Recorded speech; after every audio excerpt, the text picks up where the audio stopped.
Kabur dari rumah, nasib wanita korban pernikahan sejenis. Suamiku perempuan.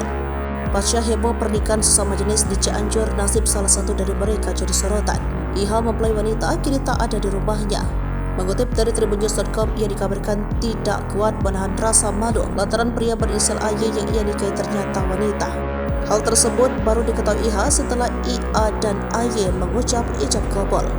Wanita 23 tahun itu minggat dari kediamannya setelah informasi pernikahan sesama jenis ini diketahui masyarakat sekitar dan membuatnya syok. Di mata warga sekitar, Iha dikenal sebagai sosok yang pendiam. Iha juga jarang keluar rumah. Kendati demikian, warga sekitar tidak ada curiga dengan kepribadian Iha. Abdullah, warga setempat, menjelaskan Iha dan pasangan sesama jenisnya sudah berpacaran selama 2 tahun. Di awal hubungannya, AY yang merupakan warga Kabupaten Barito Selatan, Kalimantan Tengah sempat mendatangi rumah Iha. Maksud kedatangan AY saat itu adalah untuk menikahi Iha. 2 tahun kemudian, AY kembali mendatangi kediamannya. Ia meminta izin untuk menikah dengan Iha dan akan menanggung semua biaya pernikahan. Kepada orang tua Iha, AY mengaku telah mendapat rekomendasi dari kantor urusan agama Kecamatan Sukaresmi. Kasus pernikahan sama jenis ini terungkap berawal dari kecurigaan orang tua Iha.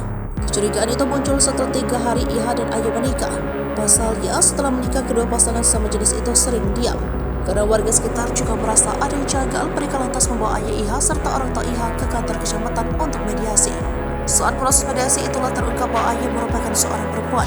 Bupati Cianjur Herman Suherman saat mengunjungi kediaman Iha pada Senin 11 Desember 2023 mengatakan Iha syok akan kejadian ini. Ia pun tak kuasa menahan malu hingga nekat meninggalkan kediamannya. Kabar terbaru keberadaan Iha sudah diketahui. Saat ini keluarga sedang menjemput Iha agar kembali ke rumahnya. Sedangkan AY, wanita yang menyamar sebagai pria, kini telah diamankan di Mapolsek Sukaresmi. Herman mengatakan AY masih memiliki urusan utang kepada seorang warga senilai 57 juta rupiah. Dia menambahkan pihaknya akan memberikan pendampingan psikologis terhadap Iha dan keluarganya untuk mengembalikan kondisi mental kepercayaan dirinya.